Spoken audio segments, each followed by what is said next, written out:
episode of Nintendo Pow Block is brought to you by, well, you.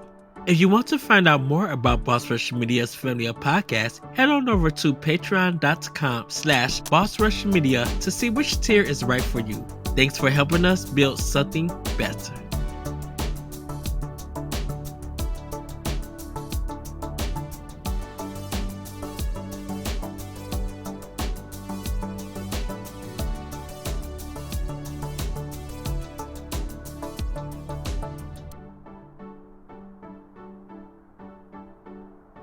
Hello, all you elite block agents. Welcome to Nintendo Pow Block. I'm your host, the Enlightened Excited ADV. Joining me is the one, the only busman himself, Mr. Corey Derrick. Hello, good sir. Hello, Ed. Happy Thanksgiving to you. Happy Thanksgiving to you. Hopefully, everybody, you had a great Thanksgiving and Thanksgiving weekend. Hopefully you got some good deals on some Black Friday games. It seems like a lot of physical ones are really sparse at stores, but you can get a lot of them on the eShop, PSN, and Xbox store, and Steam and everything. And Corey, we've been off for a week. How does it feel like to take a week off? I mean, I didn't just take a week off of podcasting. I took a week off of everything and work and so it feels all right. It's it feels all right. And I'm kind of we weren't even going to record tonight even, but I wanted to not stay up late on Monday editing an episode and trying to get it up on Tuesday. So here we are. It's Thanksgiving evening and we are both fat. Let's just put it that way. Oh yes, everybody, because me and Corey, we was chatting and he posted a picture of his Thanksgiving meal, and that was my second Thanksgiving meal because my mom cooked and my sister cooked, and oh boy, both of them like do down clowns, literally clowns. So everybody, we're gonna get into Snackendo. And yes, as we mentioned, Thanksgiving, at the time of this recording, my mom's made some potato salad. She did it in a different way. It wasn't like a normal potato salad. Whatever she did was so good. I think she did use some different ingredients or whatever. Man, I ate that potato salad up with the quickness, and then I just started working on the sides. We did have cranberry from the can, as we consider that as cranberry sauce. Cranberry from the can. Yeah, because someone said that was an argument that they were just like, if you're gonna do cranberry, it needs to be like kind of like the sauce kind with cranberries in it. They feel like the gelatin cranberry is not real cranberry. I'm just like, it's cranberry to me. If I could see that can design, some good cranberry in there, and plus it goes good with like mac and cheese or some of the other sides on there. My mom, she slow cooked turkey legs. That the meat was falling off the bones, and it was just nice and juicy. She make stuffing with homemade cornbread, or I should say box cornbread, but everything else she did was kind of like homemade. Baked mac and cheese. I had Canada Dry, some cranberry juice, mixed together. Like such a good treat for Thanksgiving. Normally we do it also at Christmas time, but we did it for Thanksgiving. I think my mom got eggnog too. So I got to go get some of the eggnog. I haven't had my eggnog yet for the holiday. And sweet potato pie. One of our associates, Wednesday, he brought us some rum cake, and I was just like, I don't need to drink to eat this, but it was so good. So I just got one slice. I got one slice. No, because my manager 2 years ago, or the in 2022 actually, she had went on vacation and she brought this Jamaican rum cake, and or some orange rum cake, I believe, and it was nice and juicy and everything, and it had the rum, and I ate like 8 to 9 pieces. I'm gonna be like, I feel like I'm gonna get a buzz or I'm gonna get drunk off this cake. So let me head and hold on. And every day I went in and eating that cake because it was so good. It was sweet, and then the rum kicked in. It's just like and everything. Um, Wow. but Wow. yeah, we got sweet potatoes downstairs in our kitchen, so I'm gonna go get some of that. And yeah, and greens. Definitely good greens and Mm. everything. Good greens. That's what they say. Well, because some people don't cook. They make greens, but they don't throw like the ham hock in it.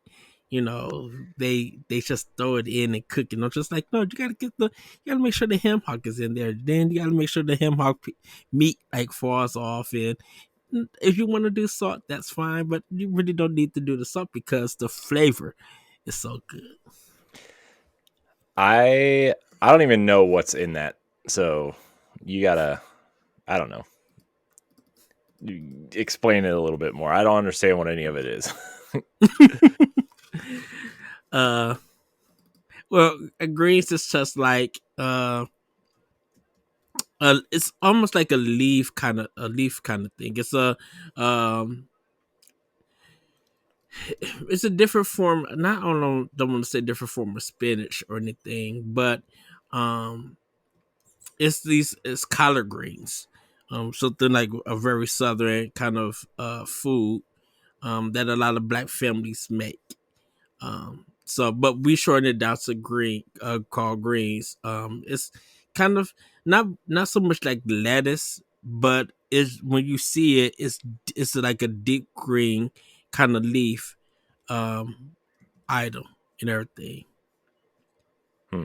So, um, yeah, Okay. Okay. and then the ham hocks, uh, they're like they come from a pig, but it's to give the greens flavor and everything. So sometimes when you're scooping up the greens to get it, the flavor is in the juice, because you cook them in water.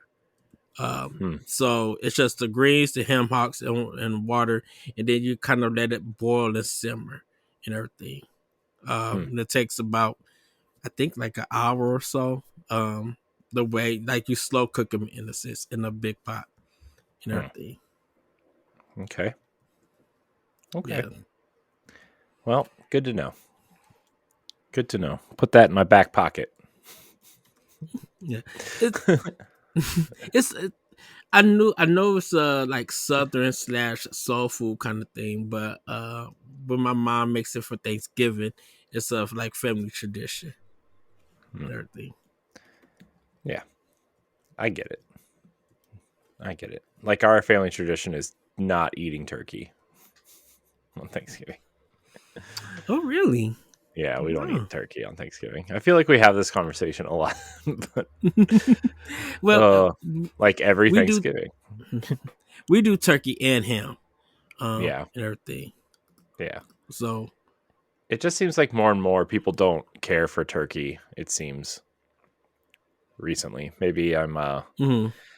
Maybe I'm making that up, but that's kind of what it seems like. I I think it's like when you have a lot of people coming over, like a big family thing, you would throw in a turkey because it's a part of Thanksgiving tradition and stuff. But you Right. normally could do like any kind of meat and everything if you don't want to do Thanksgiving turkey and stuff. Yeah. Yeah, because it's just like that. Like some people don't like turkey, um, like that. So they probably will switch like to ham or chicken or pot roast or whatever and everything. Hmm. Cool. Cool. Cool. Well, Ed, we had Thanksgiving today as well. man, my mom made a lot of different things. She had some breakfast stuff like waffles and Mm-hmm. bacon and rolls and stuff like that, but she also had like dinner style stuff because why not? She so we had a ham uh that everybody said was pretty good. I we also had these cheesy scalloped potatoes, Ooh, which were yes. really delicious, and I had like 20 billion helpings of. We also had my mom also made these two different things. One was like bread, like stuffing, like normal Mm. stuffing, but she mixed it with uh creamed chicken, and so it had Mm. like creamed chicken and it wasn't dry, and like when you mix it up you got a flavoring of both, which was really delicious. It was really good, I gotta tell you. I gotta be honest with you here, Oh, Ed, it was really delicious. um nice. and then the other one was like this sausage based cheesy garlic potato uh casserole thing, and it also Ooh, was that's very new. delicious. Yeah, it Yeah, was also pretty delicious. my mom. She used to do the green bean casserole. Hmm. Back in the day. But she Hmm. didn't make like a big pot and stuff. And yeah, she did use French onion for it, and it just used to be that used to be the last side everybody got because they didn't really care for it and everything. But Hmm. like I will always get it so that some of the sauce could mix in with my food and everything. But I love green casserole, but she didn't make it this year. Now the cheesy potato scallions, oh those that I don't did she cut it thin the potatoes or anything? Yeah, they were thin. Yeah. Yeah, I feel like that's the right way to make them and everything. Hmm. And Yeah. they just taste so good. Um, but sometimes I be like, do I mix this with bread or do I eat it by itself and everything? Because I do want some of the sauces like kind of touch the ham, ham and cheese and stuff. But I'm Hmm. always just like, do I stuff it with bread or do I just eat it all by itself? Yeah. It was I gotta be honest, it was really good. So that's kind of what we had, and then she also had cookies and cake and croissants with butter and that kind of stuff. So I'm gonna tell you Mm. that since I've been off, I have not eaten great the whole week. Uh, but also it's my week off, so I really don't care. Right. So that was it. That's what I ate, Ed. I also ate a bunch of pizza rolls this week, but don't worry about it. I had I brought Domino's for the team for my night Mm, team yesterday. So we had but I had the supreme. And then I did a half pepperoni, half sausage. mm. Um for people. Nice. And yeah, Good and job, that, and Ed. that was it. Good So job. Good job. well everybody, it's time to get on with the show and we're gonna talk about what we've been playing and playing with power. Corey, what have you been playing with power? Oh boy. So first of all, I have to preface this by I got a new TV this week. Um, it's a 65-inch Samsung QLED, and man, I gotta tell you, I tested out like 15 games on this thing, like Destiny and Halo and Mario Wonder and Zelda, and I'm playing Spider. I was playing Spider-Man 2 on it, and I gotta tell you, man, it's incredible. The way games look on this TV is amazing. It's so great, and the thing is too is it has like this TV has the it's 120 hertz TV, and it has variable refresh rate on it, so even if frames drop, it keeps the game smooth, and Mm-hmm. uh it a lot of the games that I was testing run up to 120 frames a second, like Halo was incredible. It was running so smooth and Uh, so fast and uh, colorful. Infinite. Yeah. Yeah. Okay. Yeah. And it's just it was one of the I mean, I just wanted to go back and replay every game I've ever played in my life. Uh it's the brightness is great. Like it's just oh, best purchase I ever made. So it's that's kind of what I've been doing. I've been testing a lot of games. I also so I since the last time we recorded, I finished Miles Morales. Uh I also just finished Spider-Man 2 yesterday. I've mainlined it. It was, you know, it's really short. My playtime on I don't know how accurate this is, but I only played it for like 4 days. hmm I mainlined Spider-Man 2 story and I finished it in 10 hours. So um I talked to Well, Grayson about 11, that I think because maybe. yeah, I talked to Grayson about that because he was doing it the guide for Game Rant, and he was just like, yeah, if you mainline everything, yeah, it's about a 8 to 10 hour ordeal. She like you might Mhm. do some side stuff just to see how it is. But you Yeah. just like if you go straight through it, it's because they was like it's not too hard or anything. Um, Yeah, I mean, I played it on whatever the easy mode is cuz I don't, hmm I just wanted to play through it for the story and whatever. Uh, so that those are like the main two games I've been playing. Also Mario Wonder, but I know this isn't a PlayStation podcast, but I want to talk about Spider-Man real quick. So it's funny playing them all back to back. Like I play, the main games I've been playing. So I finished Spider-Man Remastered, and then I went right into Miles Morales, and then I went right into hmm Spider-Man 2. I think finishing all three games probably took me less than 35 hours for all three. Um, and maybe less than that, maybe like around 30 for all three. Now, again, that's not all of the side stuff, and uh, that's kind of trying to mainline the stories. And I did the DLC for Spider-Man Remastered, The City That Never Sleeps, and that took me about 3 hours, 4 hours, five, maybe five to complete, somewhere around hmm there. I so I liked Spider-Man. I didn't love it, the first one. Um, like I liked it. It was fine. It's fun. There's a lot of Arkham Asylum in it. Actually, it feels a lot like the combat feels a lot like Arkham. Uh, and then I went into Miles Morales, and I think Miles Morales is out of the three games, Miles Morales is by hmm far the best. It's by far the best, So in my opinion. I that's one of my Black Friday games that I picked up from Best Buy, the PS4 version, for like Mm, $20. hmm. So I'm gonna Yeah, pick it up tomorrow or maybe Saturday.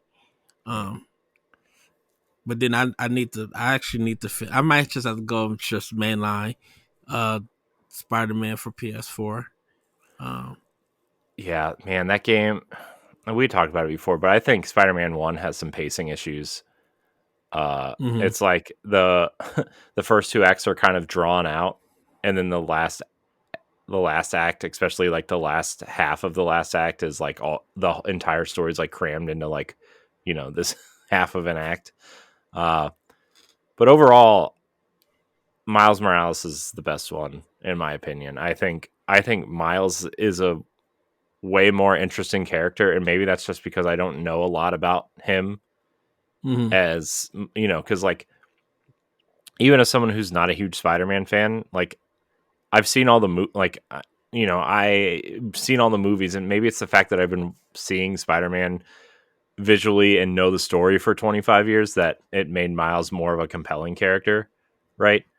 But and granted, they changed some of the story stuff up, and they made some whatever in Spider-Man and Spider-Man 2, but uh, I don't know. Miles just seemed like a more interesting character. He's his backstory is really interesting, and just the characters that he like his spoilers, I guess, for Miles Morales, but his uncle is the Prowler, which is like a, I wouldn't say he's a villain. I would say he's more of an anti-hero. Uh, It's in the movies.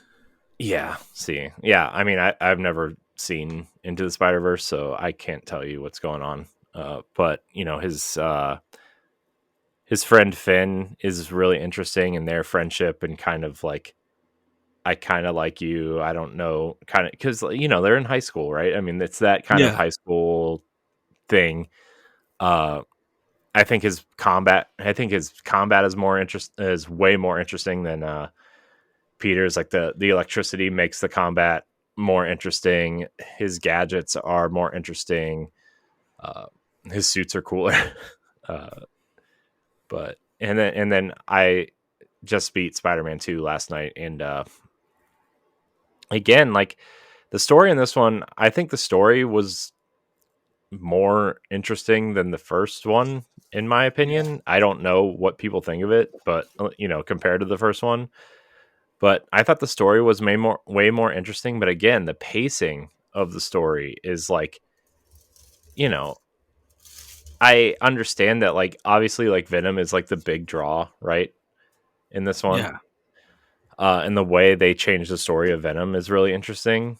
Uh and Peter and MJ's interaction with Harry, you know, because he's been, you know, he's getting better. You know, in the first one, he's like really sick in a tank, right? And in this one, he's like really Harry's really interesting, and uh, his friendship with Peter is compelling. But like, I still felt like Miles' story in this game, even though it was not explored as much as I wanted it to be, Hmm. is still more compelling because of the events of the first Spider-Man game and his relationship to that mixed with Spider-Man Miles Morales. Like his story is way more compelling in this game. And where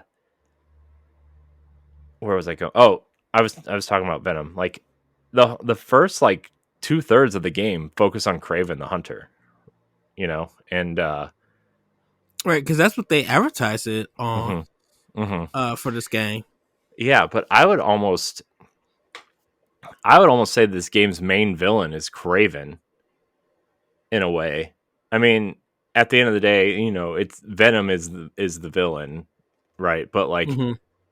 I think the main villain is Craven, and then obviously Peter gets the symbiote, and you know that story has a very interesting kind of twist, and it's, I don't know, man. I liked the story in the second one a lot. I just wish like the pacing was way better, uh, because they start hinting at like the Venom stuff like way early, like Yeah. real early, and then you don't get to the Venom stuff until like I guess this, I don't want to spoil it, but like way late in the game you don't get it, and it doesn't last long.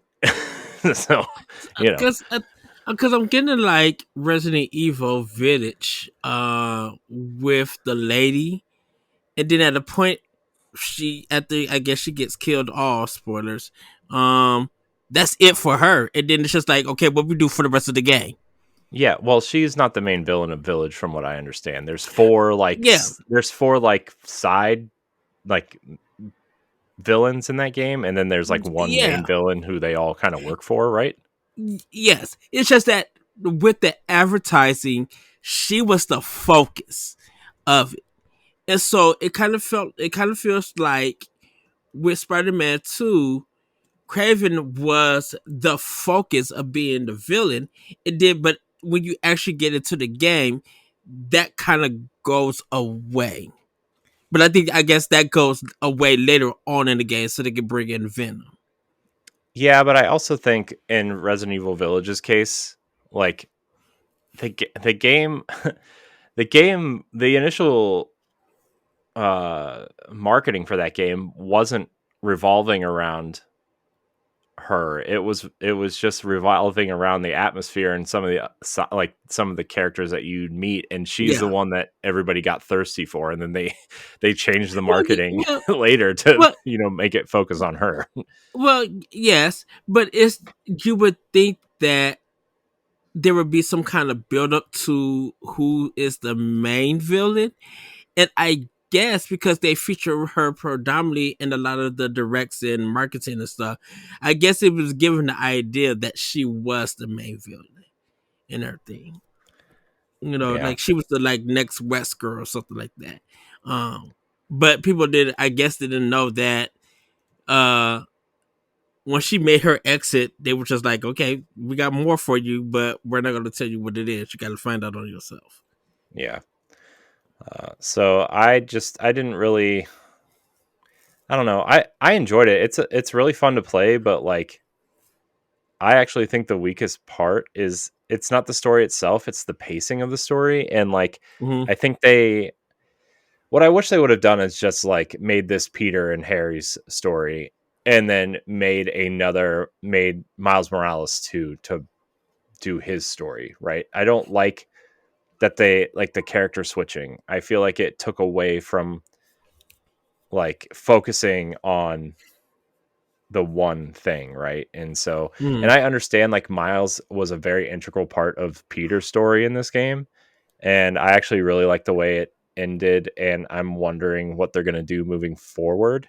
There's clearly going to be a third game, Yeah, right? and But Miles is the front man for that one. I mean, I don't know if he is because Harry's story is not finished, I'll say. Mm-hmm. Well, it I don't want to. I know that they said Miles is the main Spider-Man moving forward, and yeah, I see that in the way this story progressed. I 100% agree they should do that, especially with some of the story elements in the game. But like the next, the way it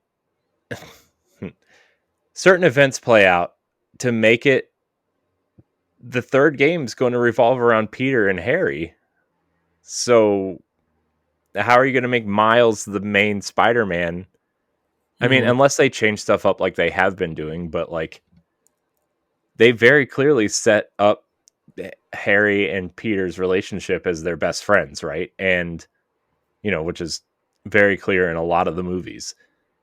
So, like, how are you going to shift Concluded. that friendship and involve Miles more heavily? Because Harry and Miles, they meet in this game, but they're not friends. They're barely acquaintances. So, If they have two options, so they could do it as DLC before 3, or Insomniac is going to probably end up changing the story. Um, that it, Miles will have his own story, but mhm. they're going to incorporate that and play around with Yeah. that. Yeah. I mean, It's not going to be a Gears 4 situation or anything, but yeah. it's going to My be they're going to have to do something with it. Yeah, I think for me the main thing is that if they want Miles to be the main Spider-Man moving forward, they have to conclude Peter's story, Mm-hmm. right? And like yes, things happen in the third act that show you that Miles will be the main Spider-Man moving forward, but that doesn't mean Peter's story is finished. And so They need to I'm conclude it. yeah, I don't know how they're gonna, especially because like the mid and end credit scene involve things from the first game that Mm-hmm. involve Peter also.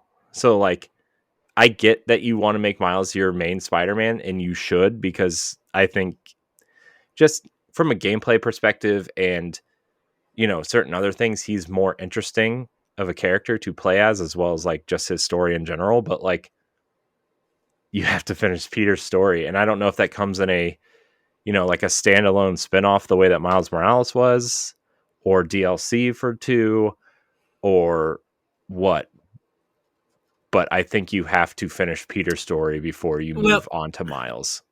I think have more of a feeling it's going to be DLC because with Miles, I mean, like he still has another movie for him and for the animated movie, like Yeah. that one left off of a cliffhanger, Well, and they're also so going to try to work him into the MCU at some point too.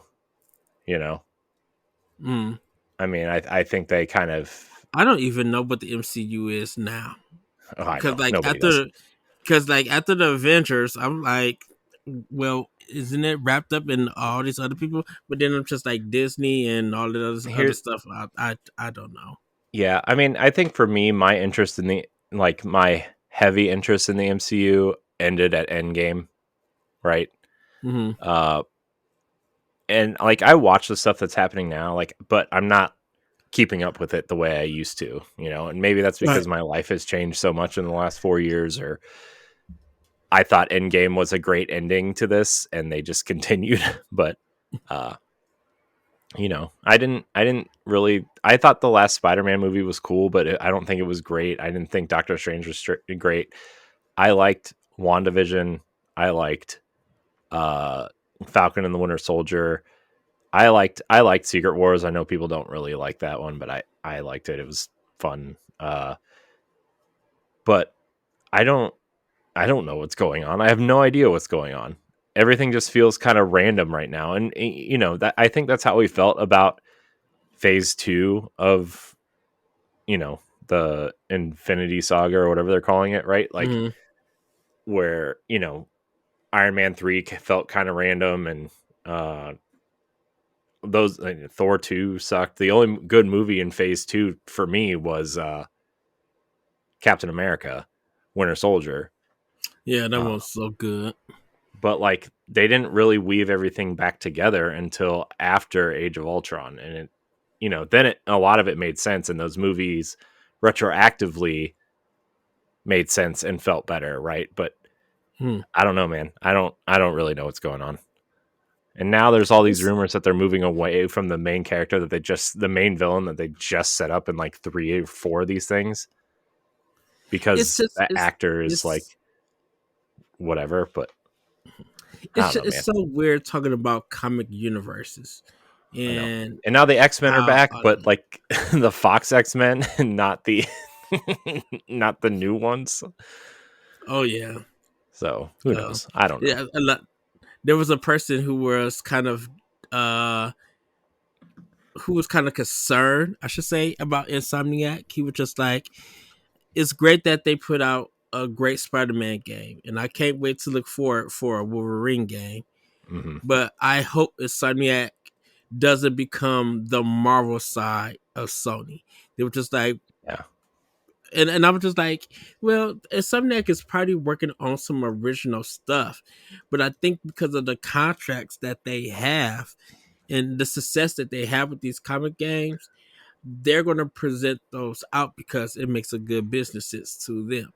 Um, if Insomniac does get back to their original IP, you probably won't see it to their next console or anything. Mm, And I'm not saying that well, Ratchet and Clank last game wasn't better or anything, but um, Sony sees was Insomniac is Insomniac has always made great games. I'm not gonna lie. Even Fuse has had its problems and stuff, but they are a very talented team, and so for them to make two like licensed property games and stuff, they know that their creativity is in their original IP.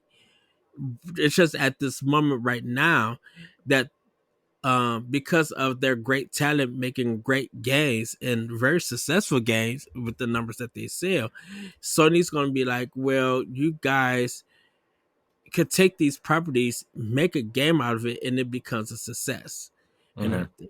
So Yeah, we're going to keep you guys on that just for a bit, but you still in the background can still make your own games or yeah. make My games. my my only thing for that though is that they have two studios, right? I mean, they have two locations and they have three Mhm. teams. You know, the two teams in the main North Carolina studio and then one out west, right? And I think that's why they're able to pump some of this stuff out quickly, right? Is because they have three teams, and one is very clearly the Marvel team, right? I think their main team is very clearly the Marvel team. I think Hmm. one is kind of like a Ratchet and Clank team, and then the team in the middle maybe starts new ideas, or is kind of like a pre-pro or V. I know that third team did some VR projects, and uh, but I don't think they're going to become just a Marvel house. I think they're going to continue to do Ratchet and Clank. I think they're going to continue to maybe I mean I wouldn't be surprised if there's another Sunset Overdrive in development, and that'll be on PlayStation at some point.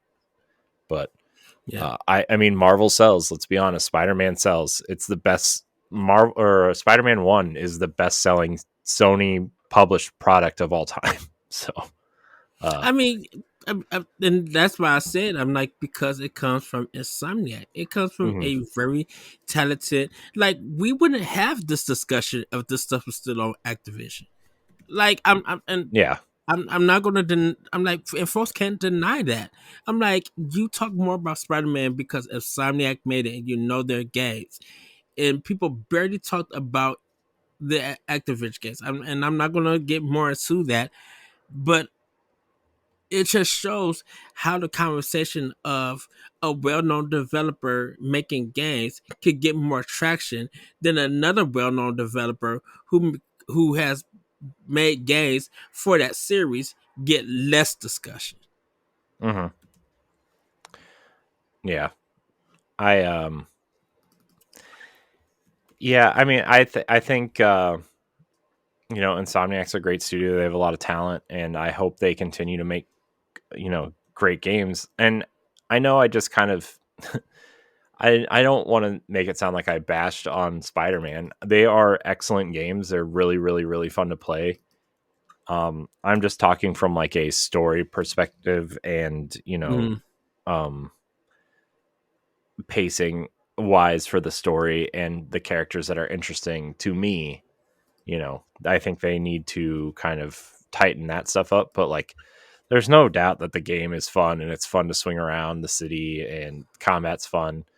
uh I mean, like I said though, originally, like I've been playing this Spider-Man game for 28 years, but this is just a way better, more polished version of those games, right? Mm-hmm. And Insomniac does great stuff, and I'm excited to see. Like I'm invested now, and I'm really excited to see uh what they do next with Spider-Man and Wolverine. Like, it's funny, spoilers I guess for unlockables, but there's a Wolverine suit for Miles in Spider-Man 2 that you can I'm not unlock. surprised. But you have to beat it on the hardest difficulty, and I'm not going to go do Uh, that. But I'm really excited for Wolverine, though. I mean, that's my most anticipated PlayStation game by far. okay. All And then I right. played some Mario Wonder, which looks great on this TV as well. Nice. Nice. Man, dude, it's so Um. fun the way the screen works. It like gives a depth of field to these games that doesn't Mm-hmm. exist on my other TV. And I don't know if it's just that either, the HDR stuff that, or, like um, well, I guess Switch doesn't have HDR, but you know what I mean? Mm-hmm. Like the depth of field in these games looks incredible. And I don't know how they do it. It almost looks like when you would turn the 3D on your 3DS, but the games that worked, it Yeah. almost has that effect on my eyes. But let me let me restart. I don't know if you've watched an animated Disney movie on a 4K TV, like one of the older ones, like from like the 60s, 70s, and 80s, and you can see the what do you call them? The panels that the art is painted on, Yeah. and like you can really tell on a 4K TV when they're like 4K remastered. Yeah. That's kind of what Mario Wonder reminds me of like everything in the foreground is super crisp and like, you know, beautifully rendered. And then there's like a cell behind it. They're called cells. A cell behind it with like the next thing, and then a cell behind that, and the next thing. It looks incredible. It looks really, really good. Um, I was too busy not paying attention to Mario playing Mario Wonder because I was too busy looking at it and like the ways the animations pop on screen on this, Yeah. and I did try Zelda out a little bit. Zelda's really I love the way Zelda looks. It kind of looks like Zelda is running at a lower resolution, like maybe like a Mm, 900p. I don't know. Maybe I just noticed that because I've been playing, you know, the the Xbox games at 4K 120 hertz when available. yeah. uh, but I don't know. There's something about Zelda that looks kind of, I don't want to say bad, but it looks weird. Maybe I just need to spend more time with it. It was dark, like it was nighttime in the Breath or game and it was tears? raining. Tears. Okay. It was a little bit dark. It was nighttime in the game and it was raining, and sometimes when it rains, everything has that shiny, glossy look to it Yeah. in the game anyway. Uh, but Zelda didn't look as good as I thought it was going to.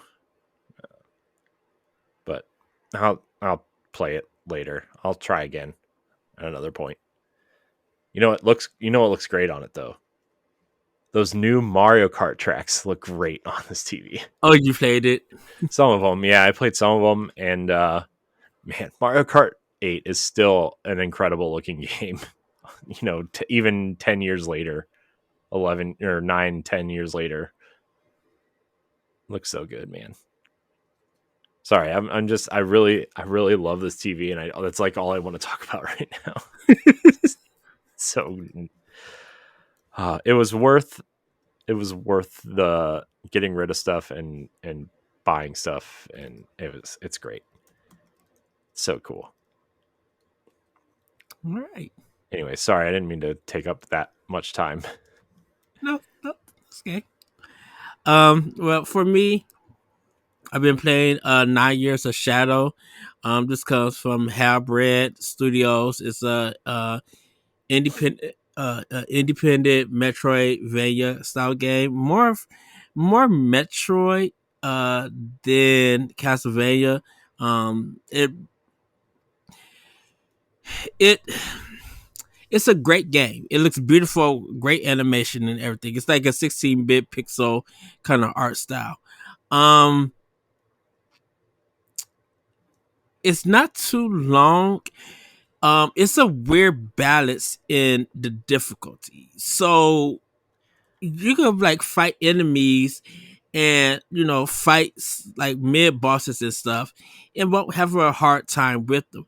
But when you get to like a boss, they take off is one of those problems that they take off too much energy, and because you have to um there's two ways to get energy, because there's no health bars that dropped, or no replacement or anything. You had to hold this floating ghost, who was a teddy bear, to get your energy back, or you had to time this little bar that moves around and hit in this blue area so that you get your energy back. But it's kind of, because the game is so busy when you're fighting like a boss, you may miss the timing on doing the bar one. So your best bet is kind of like taking some time to hopefully um squeeze the bear, charge it up so you get your energy back. But yeah, like the bosses, they're gonna make you like, you probably have to fight them 5 to 7 times and hope for the best at times for it. I mean, it's not a bad game. Um, but I think the bosses is just is the bosses are just not challenging, but they just take off way too much energy. The same, it's the Alan Wake problem, that they're not hard, but they're difficult in a way because they take off too much energy when you get hurt. Um, the added thing for Alan Wake though is like bad camera angles too and stuff. So I've been playing that. I'm on the final boss. I just gotta fight him and beat him. And he does the four phase kind of challenge where it's like you fight him for three phases and then you gotta fight him on the fourth phase to actually beat him. And the thing about it is you don't get no energy back because of some things. And it's just like, oh, are you serious? Um, so yeah, that's not just a shadow. I've been playing with my friend Trevor. So with Borderlands 2, we've been making a lot of progress on there, having a lot of a bunch of fun and stuff. We're like halfway through the game, so we just gotta progress more with that. I did pick up Super Mario RPG and but I haven't started yet because of the other games I've been playing. Started up Control Ultimate Edition for Series X. Really enjoying it this time. It feels easier this time, even though there's some parts that I have died. It feels very easier, and I think it's because of going through knowing what to do, but like actually having that frame rate a little bit faster and everything, but the performance. So I'm enjoying that. Started Gotham Knights on Series X. Um, I'm playing as Robin, but not not Red Robin or Nightwing, but the Robin and everything. Hmm. Great cutscenes and everything. It looks really really good on Series X in this cutscenes. Very detailed. I'm like, okay, uh, uh, this is really good, but I just got to start playing more of it and unlocking stuff and getting through the game. So I'm working on that. Uh, I did start Immortals. Um, enjoying that. I just got to start playing some more. I'm trying to get to a point where I could do some exploring and side missions and everything. So that's pretty much it from what I've been playing. Like with Switch and Series X. I did order some games. I had to cancel my Hogwarts Legacy from Best Buy because Target had it a little bit cheaper. But I won't get that game until Monday. So when I get it for my Series X, I'll pop it in, give it a play, and give my thoughts. But yeah, I did pick up like about four games for it. I just picked up Dead Island 2, Remnant 2, um, and then two more games and stuff. I really didn't get anything for Nintendo, and I didn't get no PlayStation games besides Miles Morales. That's the only one. Like I said earlier, the Black Friday deals for games is just like non-existent. Yeah. For I'm just like, or even if they are, there, it's just like most of the games are like $40. So they like only like went down 20 some dollars for some Yeah. games. Yeah. The deals weren't great. I mean, even digital sales weren't great. Yeah. Yeah. So, I mean, it was, hmm. it was, hmm. I don't know, It's man. a, it feels like another bummer year for Black Friday for games. And it's just like we had a awesome year for games. And it's just like, well, it doesn't make sense to buy Resident Evil 4 Dead Space remake because like a lot of people own those games and Yeah. everything. Um, and of course Nintendo gonna do what Nintendo does and everything, but it's just like what happened to the deals? You Right. know, Yeah.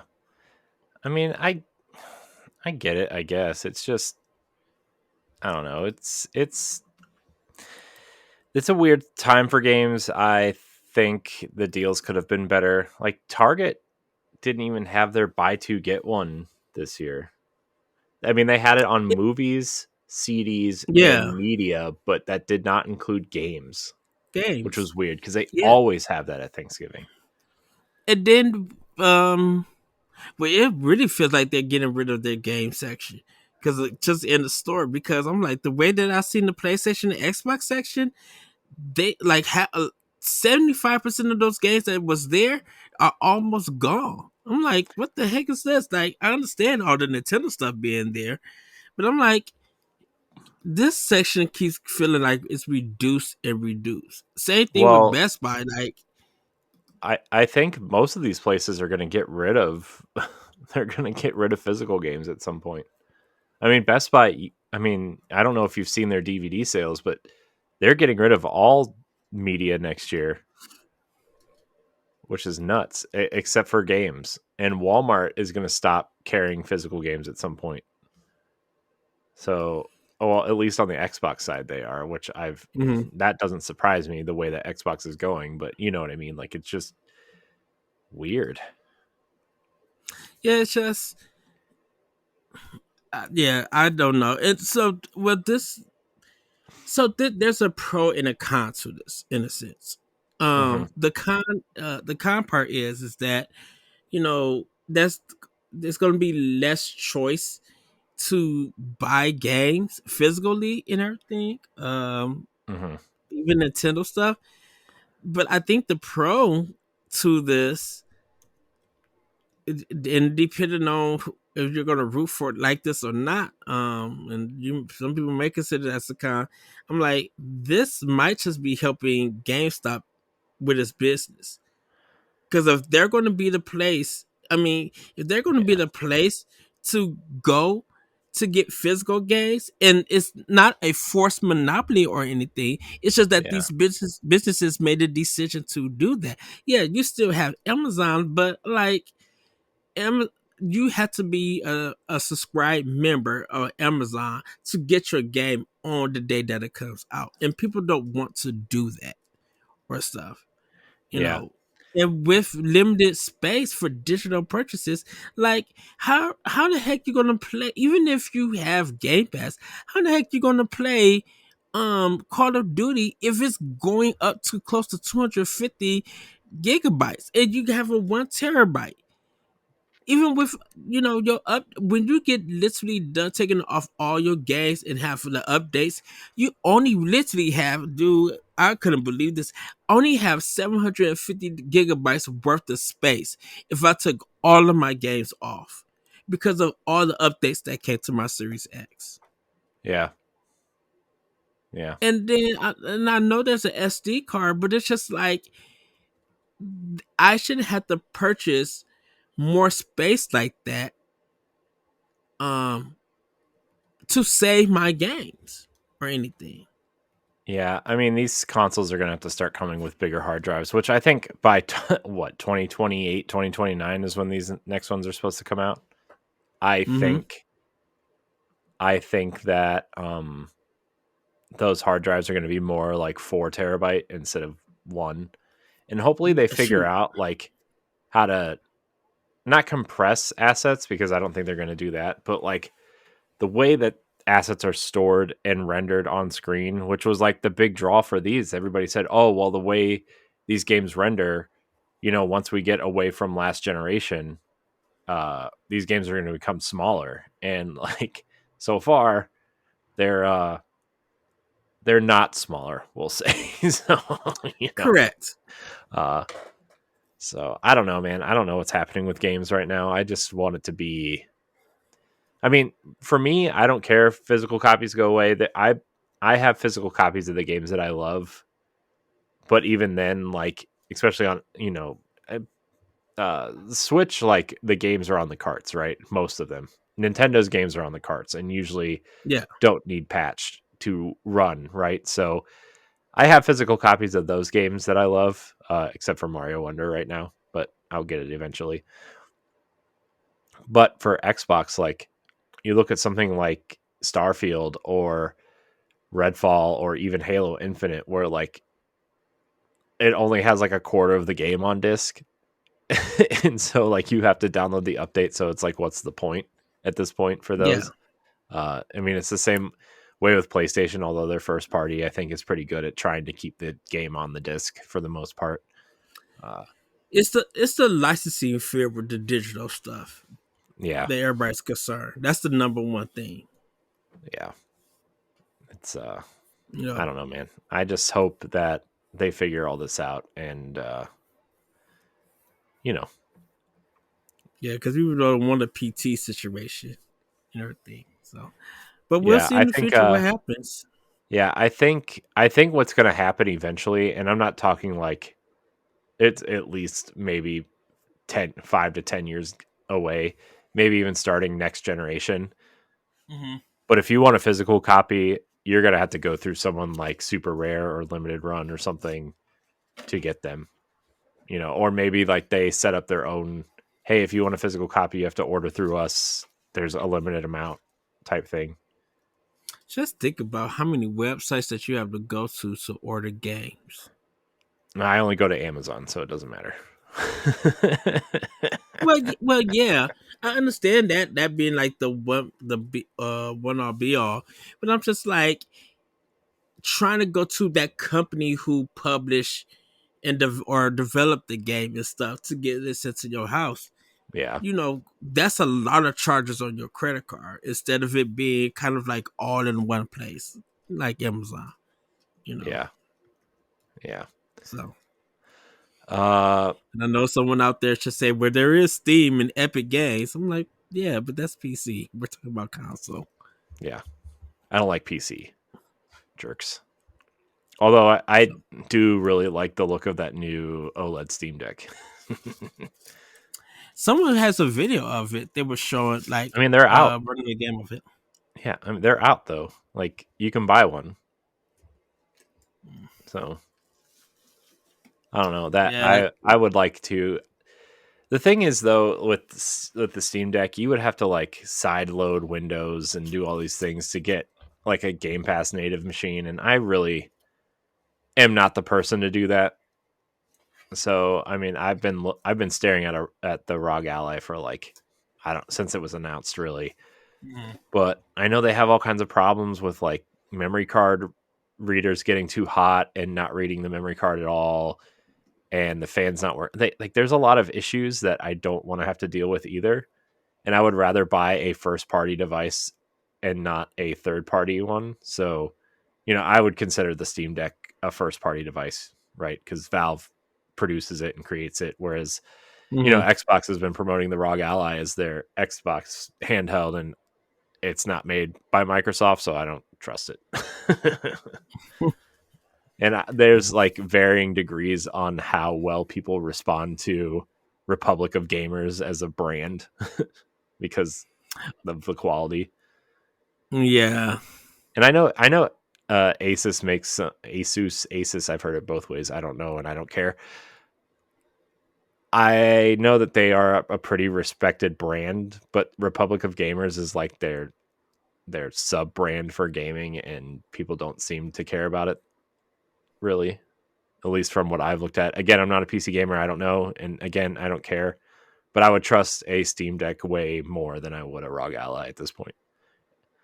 So, and I know LeBron loves his. I said LeBron. LeBron loves his, uh, and that's great. I'm glad he loves it, but he's also a PC dork, so um, he knows how to do all that stuff, and I just don't want to take the time to learn how for that, yeah. especially at that price point. Mm-mm. Nah, I'm good with my Switch. Like, Yeah, but you and can't I play like Destiny love on my Switch Switch. yet. Was I playing Destiny on Series X? Even No, though I but brought the I game. I'm talking about me. Talking about me. I don't Well, care you about you, said man. that. I'm talking Well, about me. you said you said that you can't play Destiny. So when you said you, I replied back. Oh, tomato, tomato. It's a little tomato. Mm, Even though some mm. good tomato soup with grilled Oh cheese, all man, right, it's good. yeah. I mean, I would take Dude, that. I would take that, dude. on No, a on a good cold day. you know what you do? You do the grilled cheese, and instead of butter on it to make it crispy, you put mayonnaise on Mm-hmm. it, and then you put a little bit of mayonnaise on the inside. You put cheese and then bacon, and then a tomato. I tell you, it's like a grilled cheese BLT without the L. Right. Well, Grill BT, well BMT, Yeah. uh, because of the mayo. Mm, I never thought you could cook mayo in a pan, yeah. It's but interesting, we'll say. Most people don't know that a lot of food at like restaurants you go to, yeah. a lot of it, so or not a lot of it, but some of the stuff they cook is mayo based, Hmm. and you put a big slap of mayo on the grill instead of butter. Yeah. So Hmm. Well, everybody, it's time for Femi News. And uh, this week, or this episode of Nintendo Pow Block, we're going to only be focusing on the Game Awards because the nominations have came out. Hopefully, you guys were able to vote for your Game of the Year and other choices.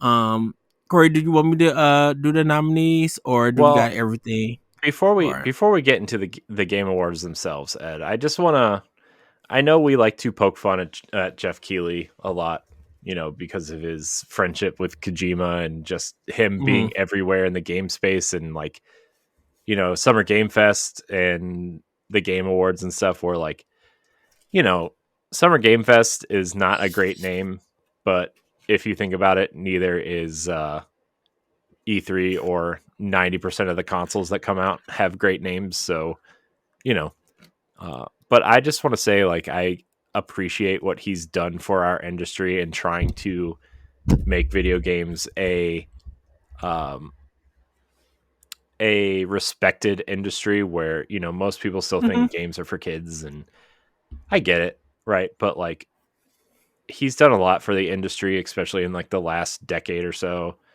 I just want to give him credit for doing that. And I think what he does with the Game Awards, I know there's a lot of announcements and promotional stuff and marketing for games and other things, right? Commercials and stuff for Yes. them. But, he couldn't put on the show that we watch every year for pennies, and I just think he does a great job of putting these things on, even though we kind of poke fun at him a lot. And I think he does a great job with the Game Awards. It's I agree. I, I think it's just that sometimes he feels a little bit dry, and it feels like okay, you're trying to be professional, but I'm like, be a little bit more excited at sometimes, and I think we just still sometimes just want more diverse games and stuff in categories, and I understand how all of these get nominated first before we can even have a say for them. But I think because within the year we have so many great games, and yeah, even though you get to choose six, sometimes it feels like out of all the games that we have, there should be more different. There should be a variety of nominations for some categories and stuff. Like, I'm sorry, all the esports stuff and the content creator stuff. I'm sorry, all of that needs to be cut See, but because there's a audience that's interested in that, and I that's don't blame yes. him for trying. You know what I mean? Yes, I do understand that, but I think for him, it for a show like this and people who are doing the voting and stuff, a lot of people don't know about that esports stuff or the content creators. So if Jeff Keighley could give us more of a heads up on who they are and what they're doing, or like even interviewing, like get us kind of like help us recognize who they are before the Game Awards. um I think we would have it would think I think it would make it easier to for us to accept and do the voting and stuff because you gave these people some highlights. When some people just like I got to the esports stuff and I just stopped voting because they didn't Mhm. know who it is and Yeah, but stuff. you don't have So to. You don't have to vote for the categories that you don't know who they are, though. That's the thing, too, right? yeah, but I think it just feels like with that it feels like a disservice in a sense. I mean, I do Um, think they should. do more with those categories if they're going to have them instead of regulating them to like how they just announce awards during some other things, right? Like we don't really care about this award, but we have to have Hmm. it. So it's, like best fighting game last year.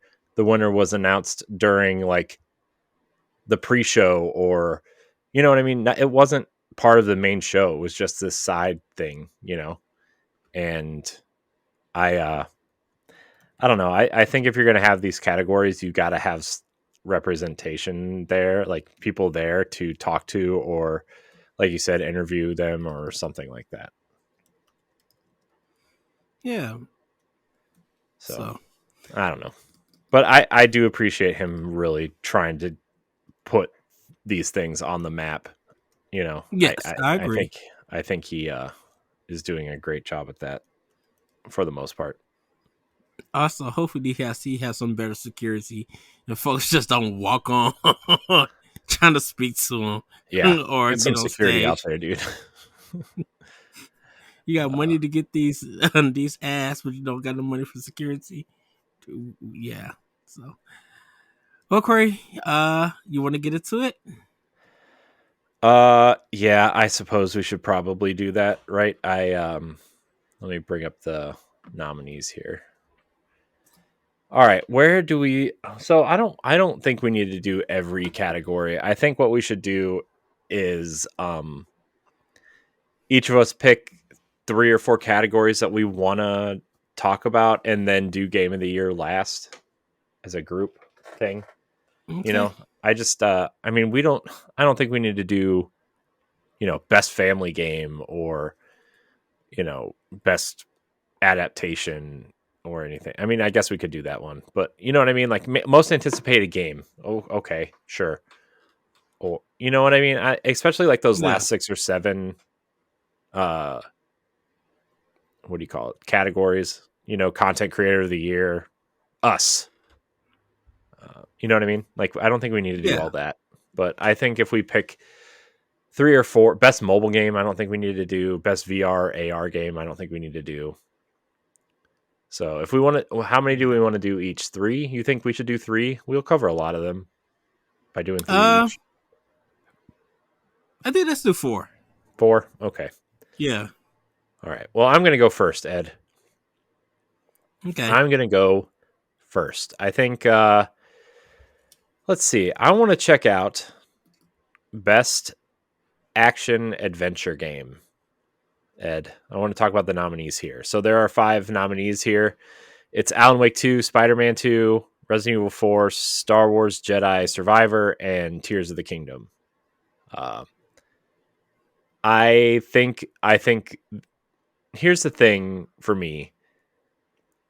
I don't know if Resident Evil 4 deserves to be here because it's a remake of a game that plays very similarly, right? Mm-hmm. Like if this was like a Resident Evil 2 remake, yeah, put it in there because it's totally different from the original, right? But Resident Evil 4 is like a prettier version with quality of life elements to it, right? I mean, it's not that different.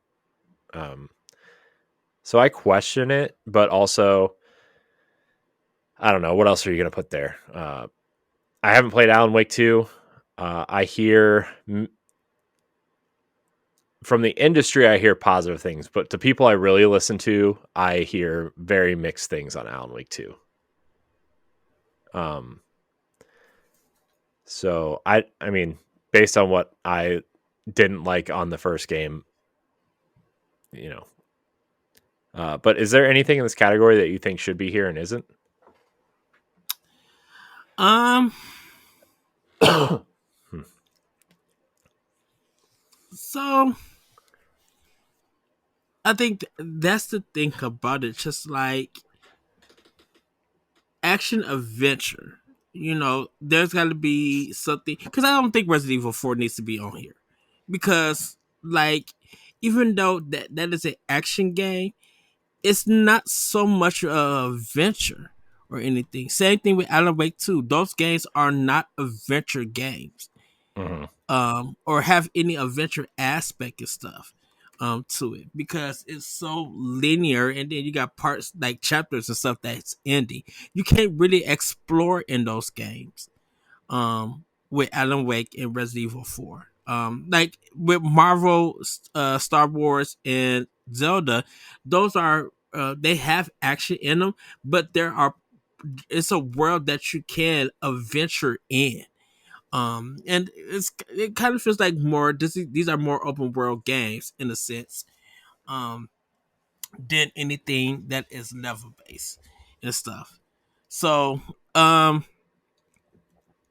because even if they had Dead Space, I feel like that is still more survival horror kind of game for it.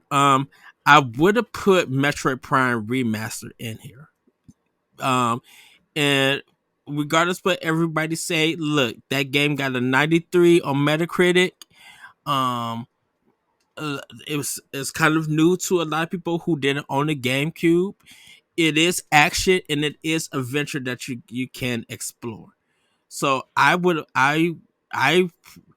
my thing would be I would take Alan Wake 2 and Resident Evil 4 off and put put a Metro Prime Remastered in there. Um Hmm. Hi-Fi Rush is more of an action game, so I couldn't put that in there. Um yeah, I think I would just have those four games as a category and stuff. Hmm. Yeah, I mean, I guess you have to fill out the roster, but uh, I feel like to me, out of all of these, the best action bit, I would say Star Wars was actually my favorite out of something like this category this year. Because I did play four of the five games in this list. Uh, I think Zelda was fun, but definitely didn't have the impact that Breath of the Wild did for me. I think it felt like more of the same, which is fine, right? But also, Mhm. it didn't do anything to stand out from the last one. I also think Spider-Man 2, as great as it was, and the quality of life things and like the wing glider suit really helped, make the game feel fresh. And some of Miles' new powers and Peter's new powers felt like it was fresh, but it just felt like a natural progression of the combat rather than like making it feel, uh, really um, different. And I guess you could say the same about Star Wars also, but I feel like the combat in Star Wars, they didn't Metroid you in this, where like they give you all your powers and then take them away. You Mhm. have your powers from the first game, or at least most of them, and then they build on that and introduce some new interesting powers to the point where for me that stuck out above the other games. And so for me, I think Star Wars would win this category for me personally. So, for me, same. I played the 4 out of 5. So Spider Man is just out of it. Because I don't own a PS5. Alan Wake 2 is good in presentation, but because of the difficulty and some of the gunplay, it's mostly the bosses are unfair and everything, and it's an unbalanced game in a sense. Resident Evil 4, I would put that higher than Alan Wake, even though we've done that already, and you could have experienced Resident Evil 4 on all systems before this remake. Star Wars Jedi Survivor. It's a great game. Don't get me wrong, but it did have some problems in the beginning. The PC version, I think, is still messed up. Um, there were some cheap, uh, some cheap things in it. But I did enjoy it. For me, it's gonna be The Legend of Zelda: Tears of the Kingdom. And before everybody say, "Oh, because it's a Nintendo game," there was so much that I got out of this game. Even though I got a lot out of Breath of the Wild, there was so much of Tears of the Kingdom that I got out of this game that if I'm going to go on an adventure and see what this game has to offer me as an adventure game, this would fit the bill. This literally would fit it and everything. Like I laughed, I screamed, I got some horror stuff. I've been through some of the dungeons and everything. You know, the boss fights, as challenging as they weren't too difficult. They were actually kind of cool, going through 'em. And you know, it's a once again, it's trying to portray a story that we normally don't get in a Zelda game that we pay attention to. But I'm like, there's still so much stuff that I got to explore and adventure, and then you know, exploring the deep end, you know, the deep end, exploring the sky. Like that's a adventure that you got to see. It offered you a lot. So my vote would be for the Legend of. My vote is the Legend of Zelda: Tears of the Kingdom. Hmm. Okay. All right. Well, Ed, I guess it's your category now. Okay, so um, give me 1 second. Nope. Because I was looking at Cup the chop. nominees for yours. It's time. So, um, best RPG. I I I want to talk about. So for best RPG, they have Baldur's Gate 3, Final Fantasy 16, Liza P, Sea of Stars, Starfield. Hmm. So, uh we got, you know, Baldur's Gate 3, which was an early access first on PC, but now it's on PlayStation and it's more available. A lot of people are enjoying it. I can't say anything much about it because I Hmm. haven't played the game. It's not on Series X yet. Final Fantasy 16 is a more action style game. But people love the performance. The game looks great and movement and everything. Liza P is just it takes Pinocchio and turns it on the side, and it's a Souls game. I You hear you know fight Walt everything. Disney at the end. I wish. um, That's a joke, everybody. Sea of Stars is a great indie game. It plays homage to Chrono Trigger, and it has that kind of battle with a really good story, great animation and everything. And Starfield, is a Bethesda space exploration game, and I'm gonna leave it at that. Okay, so Starfield definitely does not need to be in this category, and the reason why I say that is because I feel like it's a game that just needed to be filled in. You know, people tried it, really wasn't hitting or anything, and moved on. Like, and I feel like Octopath Traveler 2 was robbed because Starfield was in it. Um, like Octopath Traveler 2 has a better story, um, great graphics. The musical score is phenomenal. Literally one of the best orchestrated or even just studio like electronic score for 2023. Like it is literally that's good. Um, and a lot of people just feel like that game was robbed. And the thing about it is, a lot of people, it was available for PlayStation 4. Soon come to Xbox. Of course, it's a Switch game. Um, People who did play it gave it enough praise, gave it a lot of praise, and it got a lot of good reviews and sales. Um, and they're hoping that, you know, people get a chance to play this game before the Game Awards and stuff. But like Starfield, I definitely would have took it out of this. I just don't think it deserves a spot because of like the low ratings. Some of the gameplay was janky. Um, and I'm not saying that, you know, people It is. didn't It give is a this game Bethesda a game. try. Right. It's I think there was a lot of things they could have did better with this game. You know, and I know it was the one is one of the most anticipated game from Microsoft for this year. but that game came and went. And and I know there's some Xbox players who do love this game and feel like they should give it definitely a try. But I feel like Octopath Traveler 2 rated and did so much for RPGs than Starfield did. So I would have took Starfield off.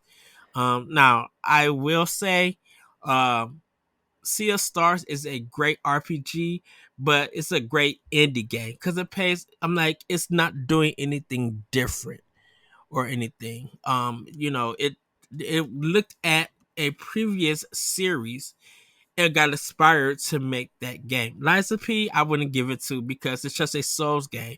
There's tons of those. You did a lot of the boss fights and the design is different, yeah, but you did the same. You did the same actions before, and it never changes or evolves. I can't really speak on to Baldur's Gate 3 until I played. So my vote actually went to Final Fantasy 16 for this one. Um, what about you, Corey? I mean, I think this category is a huge mess. I would, I think they're, I mean, in my opinion, I think the only reason why Starfield is on here is because there are no Xbox nominations at all for anything, uh, except for Hi-Fi Rush has best art direction, and I think And it's in Forza another. Motorsport Yeah, got but best racing. yeah, but nobody cares about best racing, dude. I mean, it's FIFA and True, Forza. but It's FIFA, Forza, and Gran Turismo every year. I think Hot true, Wheels but is in I'm this like, one, but what Xbox released three high profile games this year? uh, well, four technically if you count Redfall. Yeah, Redfall. Sorry, I Uh, missed that one. uh, but I think out of all of the, I mean, I think Baldur's Gate is almost a lock in every single category that it's in, just Oh because of the way yeah, that people talk about it, and yeah. I don't know. Good for them. Good for Larian, though. I mean, I'm glad Larian is doing what they are doing, and I'm glad they're getting recognized. I would almost argue Final Fantasy 16 is not an RPG. Also, the way that you argued Starfield isn't one, which Mm. Starfield. I think when you think of the actual term of role playing, right? I think it takes the RPG really literal, right? In terms of like a Dungeons and Dragons or something like that, right? But I don't think it's a true Western RPG that people like really. I would say Liza P is more of a RPG than Starfield is, because I think Souls games are more action RPGs. I I hate the term Souls like or Soulsborne because it's just an action RPG. It's just a really difficult action RPG. But I would argue that Liza P is you know I, I I don't know. I don't know, man. I don't. Final Fantasy 16 to me is a action game with RPG elements. Is what I would call it. That doesn't Or mean it's like not a Nitty great Nation, game, right? But I think, like Nitty Nation says, RPG elements. I yeah. love Nitty. So That and that's why I feel like if Octopath Traveler was in this as a nomination, it would be between Baldur's Gate or that game. yeah, I almost think that, and this would be way too difficult to do every year, but I almost think they should separate JRPGs and Western RPGs into separate categories. In my opinion, And then there won't be that many Western RPGs because well, there's a I mean, lot of I JRPGs. would argue there wouldn't be that many JRPGs to fill a spot. Shoot, there be. Should you be surprised? um, but I think Baldur's Gate for me is probably the lock. I mean, I know a lot of Mm. people like to Sea of Stars also. For the most part, I have seen some turn on that game recently, but I do think that game, from what I played, was definitely JRPG, and the production was there. Right, I got bored of it though, like real quick. I don't know. I didn't play that much Final Fantasy 16 either. I only played the demo, but I loved the demo. I loved it to the point where like I want to play the game, but I think Baldur's Gate is the lock here. Unfortunate, not Yeah, unfortunately, but it seems it seems like the hipster pick, if that makes sense.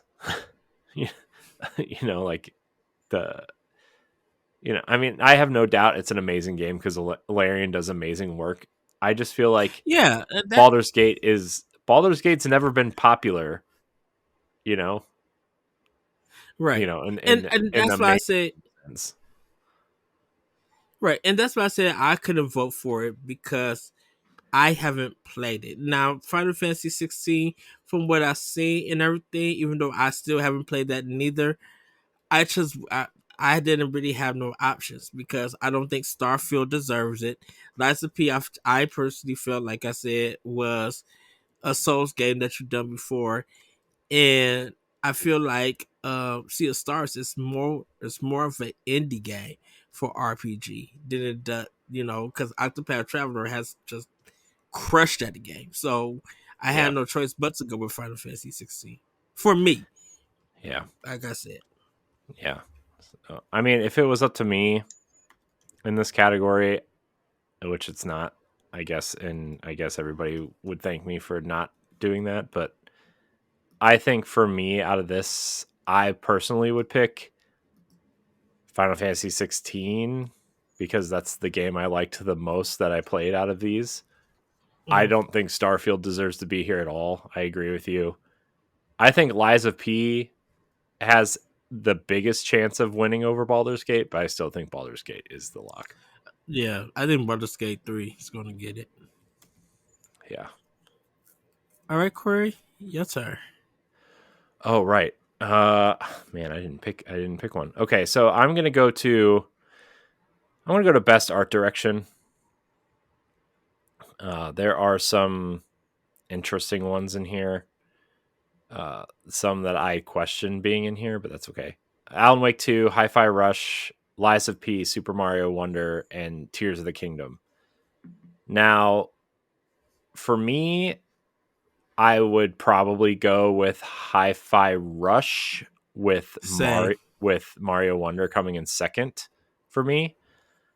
I think Zelda ironically is the one that maybe shouldn't be in here because it's just building on what happened beforehand, right? Like Mm-hmm. it looks exactly like Breath of the Wild. And I'm not saying it looks bad. I'm just saying we've seen this before and it doesn't do anything different from uh for the most part from Breath of the Wild. I think Lies of P has a really interesting aesthetic. I think it does deserve to be here. But I don't think it's going to win. I think this is the category that Hi-Fi Rush wins. Uh, Alan Wake 2 is interesting.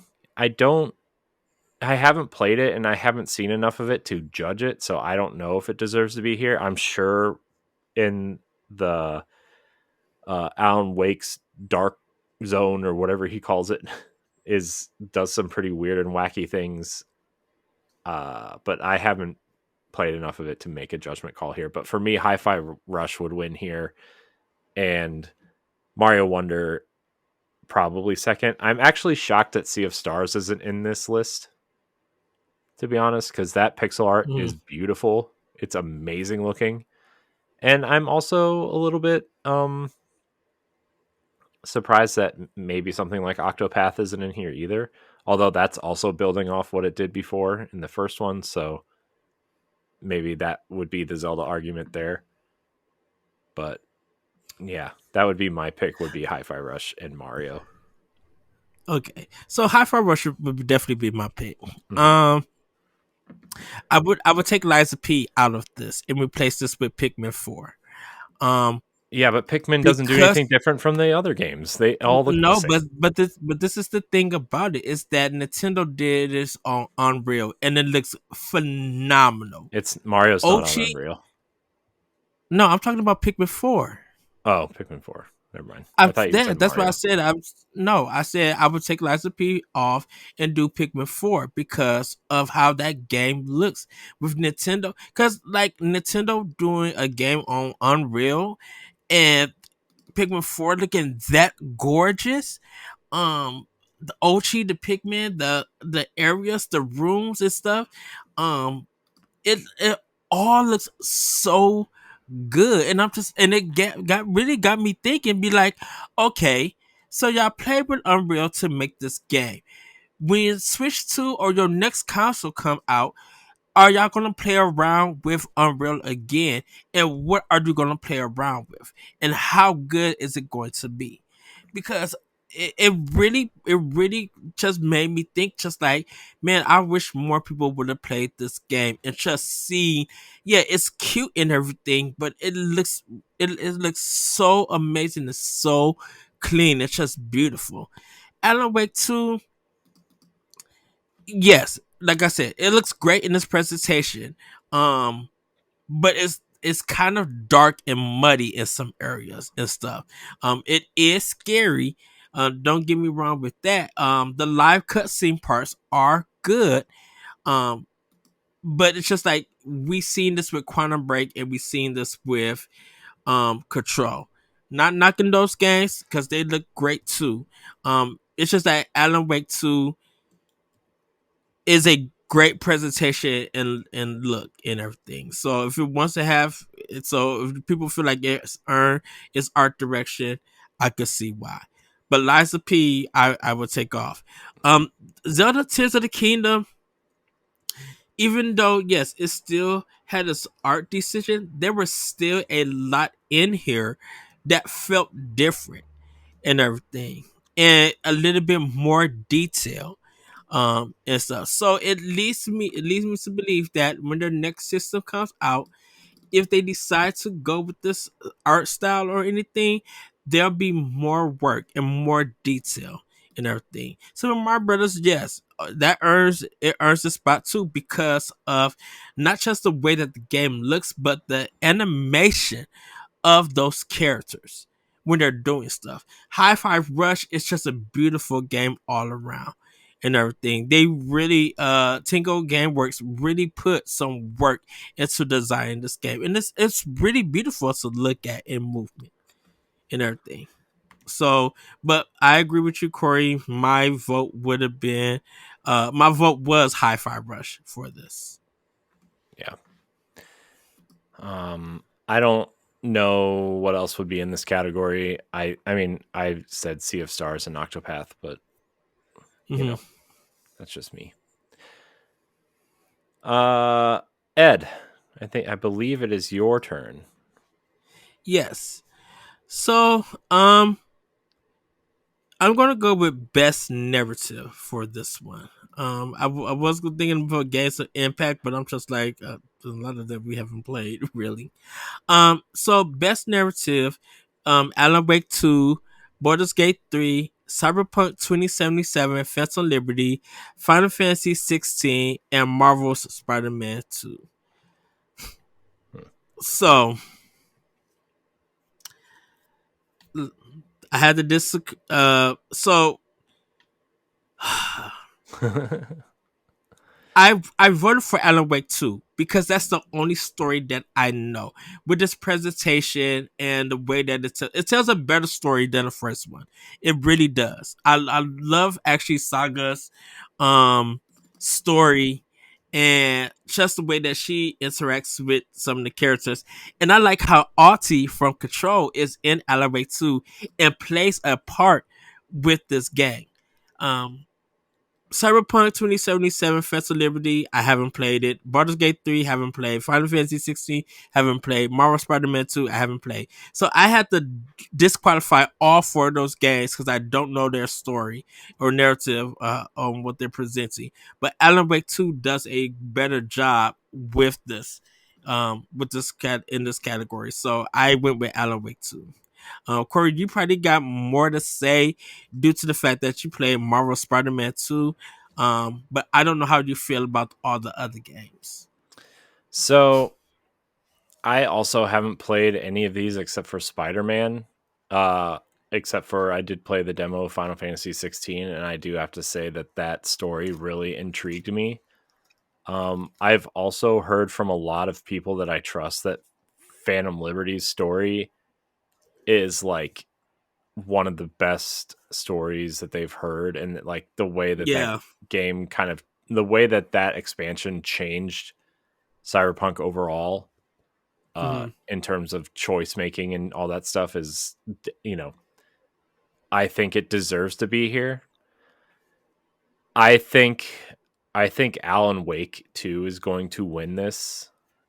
I do not think based based on what I know from all 5 of these games, I would tell you Spider-Man 2 is the one that shouldn't be on this list, although I'm not sure what I would replace it with. Maybe Star Octopath Wars, Traveler 2. But maybe Star Wars Jedi Fallen, mhm, Jedi Survivor, yeah, I can see that. because I think but I also think that story has a lot to do with the performance, and if we do Hmm. that category, that would maybe be where I would talk about this, but I think uh Deborah Wilson and Cameron Monaghan and the other cast members of that game make the story. You know, it's not necessarily like the most amazing story ever told, but it's told Hmm. really well. And I think that's what I like most about it is that it's one of the best. Like this, what they're doing with the Star Wars Jedi series, with Fallen Order first and then this one is some of the best Star Wars stories that I think I've ever watched. Not that I'm like a huge Star Wars fan or anything, but um, I would put the story in line with maybe some of the stuff they're doing on TV right now. Uh, and I don't know if it's just because the performances are so good or what, but I think I would have put that on this list. Uh, with that said, like Baldur's Gate 3 being in this, like I don't know how the story is told based on your choices or whatever, but the fact Hmm. that they have so many choices you can make and like the game kind of changes based on what you're doing in the game, right? And I'm not Yeah. talking like the way Mass Effect does it, where like, oh, you're the bad guy, so you're going to get the bad ending or whatever. And like the choices, like the story is kind of predetermined on the major choices that you make in Mass Effect, where this, if you kill somebody, your main quest changes if you killed a quest giver, right? And like Yes. I I think I think trying to write a story around that sounds terrifying. And if they pull it off the way that people kind of want it to, then yes, it definitely deserves it. But I also think like, how can you judge a game that has best narrative if there's so many outcomes that you don't know all of them? You know, Yeah. and so that would be my only worry with that. Whereas Alan Wake 2, which is the game I think is going to win this category, uh, really has a narrative. You just change characters and then you progress through their narrative, and then when you switch back, you progress through their narrative. But the narrative Mhm. is a set narrative, right? Uh, Yes. so I wonder how a choice based game compares to a narrative game and a narrative that's already set. I guess is what I'm trying to say. So I if I would take Final Fantasy 16 and Marvel Spider-Man 2 out of this. Um and I would replace it definitely with Octopath Traveler, but I also would replace it with Hi-Fi Rush.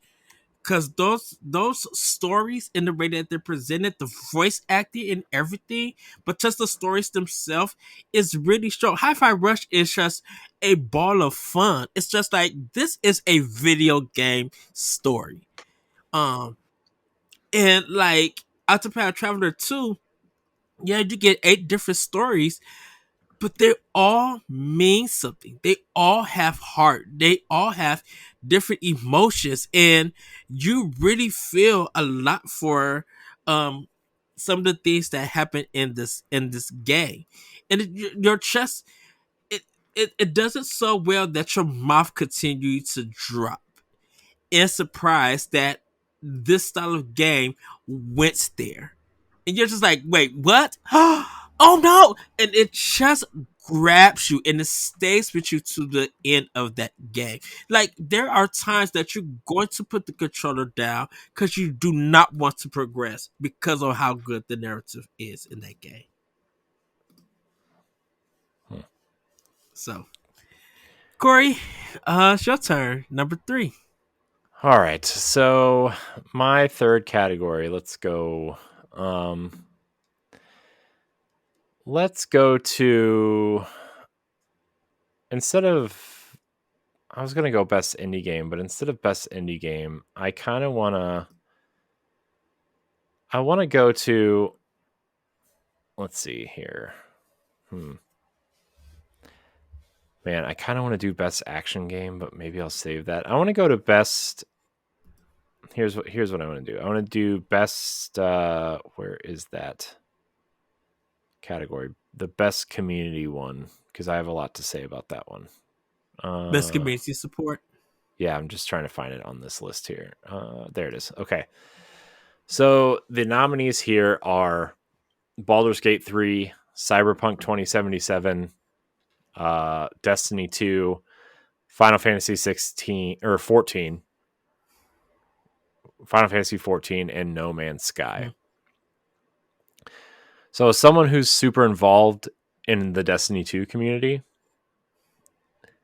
I want to say that that community is, in my opinion, unmatched to the rest of gaming, period. Bungie's community. Now, I'm talking outside of the layoffs, although the layoffs do play into why I think this community is so Supportive. close and so supportive and so for the most part supportive and uh is really just different from any other community that I've ever seen. Right, like when the layoffs happened, they like crucified Pete Parsons and the higher ups when they let a bunch of people go that like we He communicate made that with tweet. It's like, the community uh you know communicates with on almost a daily basis because they were the community managers. Uh, and I even have become friendly with one of them, right? And I wouldn't say we're friends, but we communicate, outside of that community. mhm. Outside of like the Bungie, you're the social media person, right? Or the community person. And so the way that the community rallied around these people who got laid off and tried to show support and kind of were with the people who are have been a part of this community, whether they're involved, whether at their they've been at Bungie for a long time or not, like was really powerful in terms of community support. Now, how that changes into next year and after the final shape comes out, it remains to be seen. But right now, I think the community, even though the game isn't where people want it to be, and even though it seems like the community isn't as involved because the game isn't in the best of places right now in terms of just the game, not even necessarily the studio. Like I still think the Destiny community comes together all the time for things like this and really like bands together regardless of differences in thoughts on the game and where it is. So my vote I, 100% would be for Destiny 2's community. Uh, I will say this before you go on.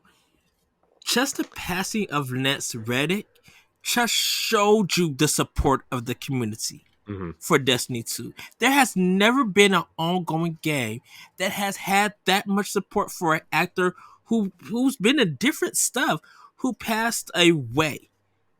And to Mhm. see how just I think what for about almost 2 days after his passing and all the stuff that they did in and out of Destiny 2, that's a strong community.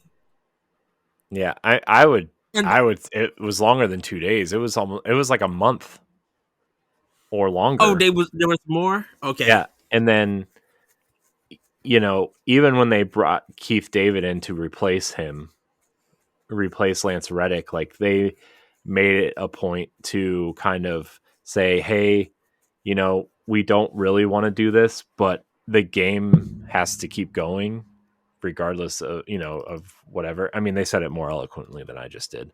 Yeah. Uh, but they said we've brought in the best replacement we think we could have brought in, and that is Keith David.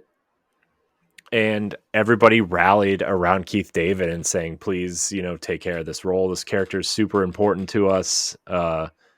And Keith David even made a video about the community reach out to him and saying, Hmm. with all the kindness and welcoming him into the community and being a part of it. And, uh, it was a big deal when they recast Zavala outside of Lance Reddick. And you have to do, and I think, yeah, I think Keith David sounds different than Lance Reddick, but I think the cadence of their voices are the same, right? Yeah. And I don't know if you could have picked anybody better to be Zavala.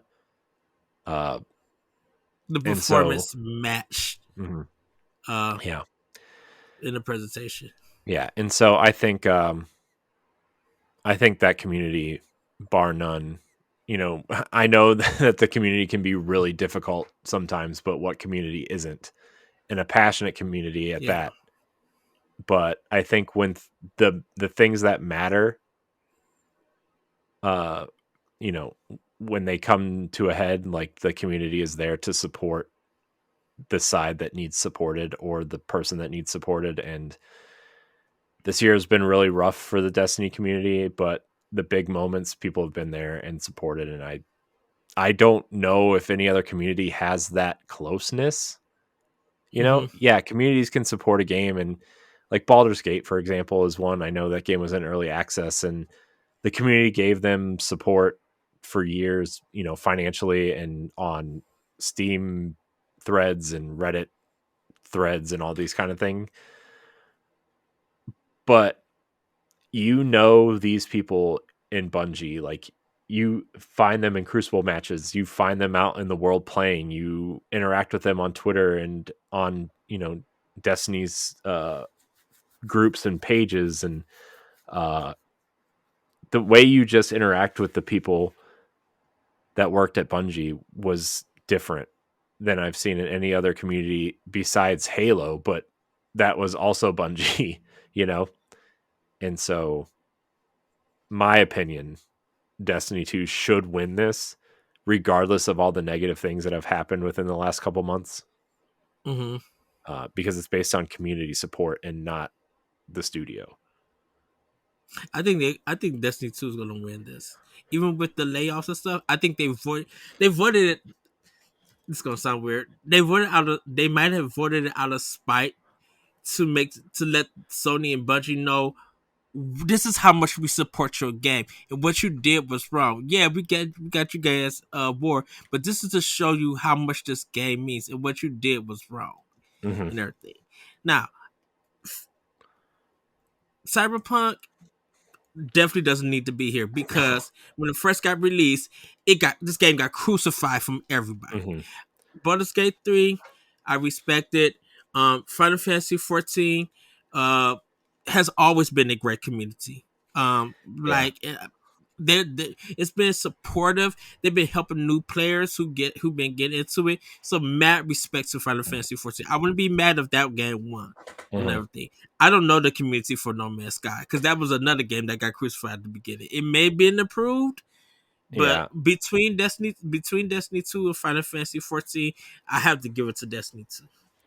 Yeah. I mean, No Man's Sky's community has been pretty important to that game's success after its failure or Mm-hmm. whatever you want to call it. But I don't know if it's strong enough to compete with a Destiny style community. I think some of these, I think some of these are just spot fillers. I think Cyberpunk is definitely a spot filler. Um, or not. I think Yes, I said Cyberpunk, right? Cyberpunk is a spot filler. I think Baldur's Gate 3 might be too new. I mean, I know PC has Mm-hmm. supported it Yeah. for years, but I think that community is too new to maybe show any sort of support or ongoing support, I should say, uh, in terms of a 1.0 release. So that would be that. I would say Destiny 2 followed by Final Fantasy would be the two picks for me um, to Yeah. win. But Ed, All it's your right. turn. We're going back to you. All right. So we're doing best family game. Disney The Illusion Nintendo, Island, it is the Nintendo category. Party Animals, Pikmin 4, Sonic Superstars, Super Mario Brothers Wonder. Um, this this one was a hard one for me, Corey. Yeah, Um, like I was able to do the sim games. I gave that to Pikmin 4. So, but this one was hard. Um, Party Animals, no, because I don't know who plays that. Um, Disney. So you got three Nintendo games because people probably don't realize Disney Illusion Island was published by Nintendo, so it is a first party game. Um, Pikmin 4 and Super Mario Brothers Wonder. I got Sonic Superstars. I respect it. I need to play it. But I'm glad that it's on this list because I feel like it does earn a spot. Pikmin 4 and Super Mario Brothers Wonder was a very hard decision. And I had to go with Pikmin 4. I'm not saying that Mario Wonder is no, actually, sorry. I had to go with Mario Wonder for this one. I went with Pikmin 4 for Sims game. Pikmin 4 is a great game, but I don't think it's a family game that kids could get into. Because there's a lot of multitasking, and not a lot of kids are able to multitask. It's a great family game and everything, but it's not in a sense that you as a parent going to help your kid get through this. Like Disney Illusion Island, you could get through that game with some people. Party Animals, it's a multiplayer fun game. Everybody can laugh. Pikmin 4 takes a little bit more skill and a little bit more challenge and thought out planning. So it needs like I don't think a family member would be able to help because it might frustrate them too and everything. Sonic Superstars and Mario Brothers Wonder. Of course, you can play with a family, but to be four elephants running around, or you as a family going through the Wonder Sea lands and everything, and seeing the piranhas sing, I still love that. I had to go with Super Mario Brothers Wonder for this one. Hmm. Uh, for me, hmm. Hold on, I lost the page. Sorry. I'm getting there. Everybody relax. Getting there. Getting there. There it is. I think for me, I mean, none of these really scream family games. I mean, for me, like in terms of a multiplayer aspect, Mm-hmm. uh, Disney Illusion Island, Sonic, and Mario Wonder all kind of have similar vibes to them. Yes. I personally think Pikmin 4 would be too hard for children and or families to play together. I think Party Animals is like a cheap if looks like a cheap drinking game that you would play at some like nerds party in college or something. Uh Sonic, man, I think Mario is a wonderful experience for people. Uh I would actually think the popularity of Sonic honestly might make this game edge out the other two, although Disney is pretty family friendly. There's no combat in that game. You know, a parent could easily play that with their kid that understands how to move and jump by themselves. There's an Mm-hmm. easy mode there where they can't die. Uh, and then Mario Wonder, obviously, you can play two players with a parent being like Mario or Luigi or Princess Peach or whatever, and then the kid being Nabbit or Yoshi, right? And kind of complete the game that way. Yeah. Uh, so I guess I think I just talked myself out of Sonic Superstars. I think it might be. I think it's going to be Mario Wonder because I think it's the most popular game on this list. But I wouldn't count out Disney Illusion Island either. Yeah. Sorry, that was a really roundabout way of saying that. All right, Corey, this is your fourth category before we get into the game of the year discussion. Okay. So, man, I'm like really thirsty. Um my next category, I'm going to go, let's see here. I think we did this already. Um oh my gosh, this website really sucks. All right, I'm going to do something real dumb. I'm just going to go to best action game and see what's in this list. So Armored Core, Fires of Rubicon, Dead Island 2, Ghost Runner 2, Hi-Fi Rush, and Remnant 2. I think this category is really interesting because it has a lot of games that we haven't talked about yet. Mm-hmm. Um, I think, man, the way people talked about Remnant 2 this year, uh, I mean, that and Hi-Fi Rush, I think, are going to have a hard time fighting each other out for this one. Uh, I don't think so. I do. I honestly think Remnant edges out Hi-Fi Rush. Remnant was a I huge deal, especially mm-hmm. especially in the Destiny community and the Fortnite community, because it was a game that had those hooks in it, but was very different from those games at the same time. I know a lot of people that ditched Destiny to play this game, and that's when Destiny, the month and a half to 2 months this game was like at the top of its game. Destiny had an all-time low of player counts. Well, not an all-time low, but like it was the lowest player count they've had since like Curse of Osiris or something ridiculous like that. Yeah.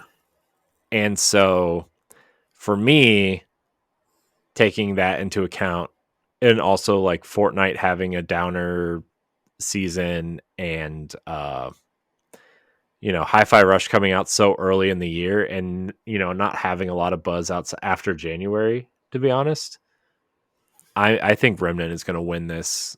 I th- I Man, I really think Remnant's going to win this. So I had to You're going to disagree. I get it. uh Let's move on. Let's disagree. get it out. Get it out. Armor Core 6 Fires of Rubicon. As many people as played that game and shown the action as like pure action to fit this core category, it has to be Armor Core 6. I've seen so many. I don't know how well the game sold or anything, but I've seen so many people enjoying this game and just showing the crazy action this game has to offer. I'm just like, oh man, and that's why I'm kind of mad that it's not on sale for Black Friday. Um, it's just it's a little bit frustrating and everything, but just the movement, the smoothness of it, and everything, it really feels like an action-packed game and everything. Remnant 2, it is another, like I said, Black Friday. Hi-Fi Rush is action, but that's kind of stylized action, and um it doesn't evolve more from there and stuff. Dead Island 2 is action, but it's kind of like basic zombie comedic action. I don't think it's like fast paced enough like uh Armor Core 6 and Ghost Runner 2. I heard that it has some problems and stuff and everything. Um, So my choice is Armor Core 6 Fires of Rubicon. yeah, my concern, like I thought about that too, but my concern with um Armored Core 6 is that it's just way too complicated for a mass audience and a mass appeal. Mm-hmm. Yes. Whereas, Remnant was complicated, but in a way that was easy to access. Whereas Armored Core, I feel, is it's a hardcore mech game where customization really counts, and you have to really be smart about upgrading your mech down to like, you know, if you're lighter, you have to, if you want to be a fast mech, you got to be lighter. If you want to be a heavy tank, you got to be, you know, add weight and add defense. It's just this really hardcore game that I don't know if a lot of Mhm. people would get into, uh, except for people who enjoy the hardcore. Obviously, FromSoft players probably tried it out because they're fans of Dark Souls and they understand that it's going to be a hardcore Yeah. game in some fashion. But at the same time, I think that game is just too complicated for mass appeal. And don't get me wrong, Remnant 2 is good. It's still a Soulsy kind of game, but it changed its direction. It made it more gun focused and a little bit more melee for it and It's like everything. a honestly, it's like Outriders, but people like it. Yeah, that was the thing about it. I heard a lot of good, like I said, I heard a lot of good things. I can't wait to play it and get through this game because I always felt like, even with the first Remnant, that it felt like a good game to be shooting in than it did for melee in a sense. Yeah. Plus, it's like So a lot of the stuff in Remnant is super wacky. Like you can dress up like a cowboy or an alien or an astronaut. Like there's so many different things you can dress up as in that game with the armor sets. Which makes it kind of mhm. goofy and fun and appealing. To be honest. Yes, Plus, it has the loot draw the way that Destiny and Outriders do, and that draws a lot of people in. Uh, and also like the one thing that uh, people like about it is that every time you start a campaign, the worlds change hmm because it's kind of procedurally generated, but it's more like the parts of the world are designed specifically to fit into a rotator that makes your worlds feel different, but they're actually crafted to be that way, if that makes sense. Where like yeah, you could play through a campaign and you go through the one of the levels and there's a puzzle on the left and then there's a secret room on the right, and then the next time you play through that campaign, uh the puzzle doesn't exist and then you can't get to the secret room, and then or the puzzle is like in a different part of the game and then you have to backtrack to this side room, right? So uh I think that gives people the feeling of the game feeling fresh when you play it over and over again. yeah, So that would be my opinion. I honestly think Remnant's going to win. I think Hi-Fi Rush is would be an interesting win here, but I also think that there are other categories where people want that to win, specifically best art direction and maybe even best music, uh, because of the well, soundtrack. Corey, we're gonna take a break and we'll be right back, everybody. And we are back, everyone. So, Ed had to poop. I had to use the bathroom. I had to use the restroom, I should say. Um, Corey, we gotta be more dignified. We gotta be more professional. Hmm. Hmm. You was into parent mode. Nope. You No, got your you want to hear delicious something water. funny before we move into the next category?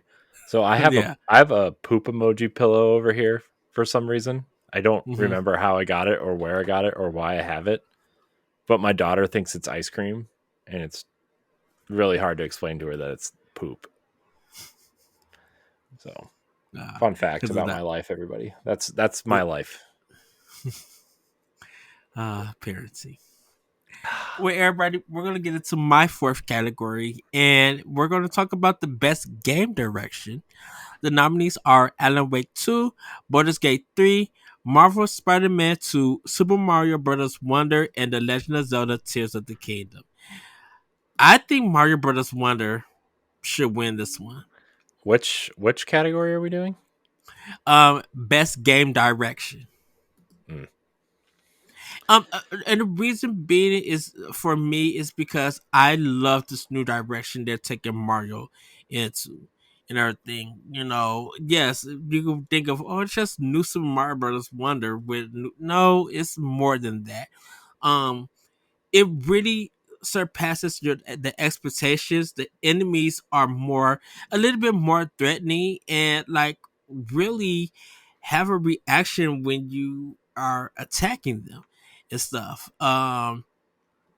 The new powers are amazing and it changes the way that we look at 2D platformers and gameplay and everything. It's not just getting a power up and trying to survive through the level. It's more than that. It's just like we are going to challenge your skills in some areas, but that's only if you want to. But then we're gonna change your perception. Okay, you on the 2D plane, now we're gonna change it to this one that's top down. How do you get through a world through this and everything? And you have a time limit and everything. Or, all of these animals are running. Like, how do you stand on them? Or do you outrun them and stuff? Like, you really don't know what you're getting until you literally play that level. And then there are hints and stuff that encourage you to play with other people, to reveal some of the stuff to progress, and everything. So I really love this idea of going, like, it's just not a normal 2D Mario game. It's something completely else. Yes, the Legend Tears of the Kingdom is taking Breath of the Wild and expanding it, but it's not much change. Marvel Spider-Man 2, not much change. Baldur's Gate 3, can't really say much. Alan Wake 2, they changed the perspective, but still not much change because you still got to use that dumb flashlight to make enemies visible and then shoot them, and then it's like you still have scarce resources. So nothing about that has changed or Mm-hmm. anything. Yeah. So my thing would be Super Mario Brothers Wonder because they really did something different, and it feels like they could continue to evolve from that and do something different. Mm-hmm. Uh, Man, this is gonna be a weird one for me. Whichever game doesn't win game, like whatever game doesn't win game of the year, they're gonna win this category. Like the second place, that's like this is like the second place game of the year award. I feel like, uh, but I would like to see.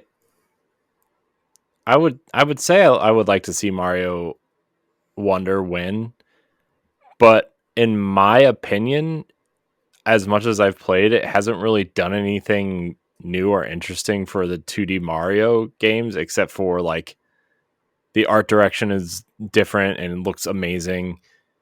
And has new abilities and like the wonder stuff, like the wonder flower stuff, like it's cool, but it's not like the big game changer everybody was suggesting it was going to be. And maybe I'm not far enough yet, but like so far to me that I don't feel any different about Mario Wonder than I have the past 2D Mario games. Mm-hmm. Um, Not to say it's not good. I'm not saying that. I'm just saying it doesn't really move the needle for me in terms of 2D Mario games. Uh, Spider-Man 2, I don't think it's good. This is a spot filler for me. I think it's a great Spider-Man game. It has great characters and everything, but I don't think it deserves to win. I also don't think Tears of the Kingdom deserves to win. I honestly think this is the Alan Wake 2 category to win. I think what they're doing, from what I've heard, people like about this game the way they utilize the characters and switch between them, and the weird stuff that happens, and the way they're finally connecting it to Control and maybe other games in the future. I think a lot of people want this to be connected to Quantum Break as well. Uh, which I think if Microsoft sold them back the rights to that, they would totally Mm-hmm. connect it. Uh, but I mean, Baldur's Gate 3 has done a lot for that franchise and that studio and the way people think about choice-based video games. So maybe that would win, but I think this is Alan Wake 2's category to lose, in my opinion. So also everybody Okay. loves Remedy right now. So Yeah. but that's just my opinion. I wouldn't be surprised if Alan Wake 2 or Baldur's Gate 3 won this, uh, but I think it's going to be between those two. But I think Alan Wake has the edge, which means Baldur's Gate 3 will probably win Game of the Year. Yeah, But in my opinion, whoever loses this category wins Game of the Year out of those two. it should be better than what won last year. Oh goodness, I it don't even takes remember what two. won last year. I'm going to be It totally takes honest. two. Was that last year? That Or was was that 2 last years year. ago? Nope, that was last year. Well, I think No, 2020. No, that no, was 2021. 21. Last year was God of War Yeah, God of War Ragnarok. Ragnarok. Yeah, because that one kid got up at the end, and Yeah, everyone's like, "Who the heck is that?" So yeah, it yeah, was 21. Oh goodness, I'm sorry. yeah. All right. Well, Ed, I guess we should probably talk about Game of the Year nominees, Yes, which are Alan Wake 2, Baldur's Gate 3, Marvel's Spider-Man 2, Resident Evil 4 Remake, Super Mario Bros. Wonder, and The Legend of Zelda Tears of the Kingdom. So, like I said, I think Alan Wake 2 and Baldur's Gate 3 are the heavy favorites in terms of what the industry might be saying. But also, a lot of Nintendo people vote at this thing. And I'm wondering if Zelda sneaks one out again this year. I'm, you know, I wouldn't be surprised if Zelda won. I still think it's between Alan Wake 2 and Baldur's Gate 3, I actually but think it's between. not I would not be surprised if Zelda won. I think it was between Baldur's Gate 3 and Zelda. I don't think it's Alan Wake and everything. Um, and that's not a knock against Alan Wake.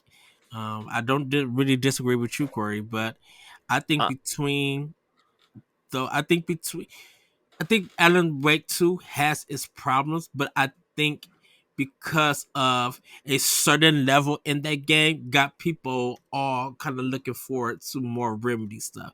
You know, it's the control kind of part where there is a certain rock level that you go through, and they use that template for Alan Wake 2. So I think that is probably why, but that doesn't forgive all the other nonsense that game has.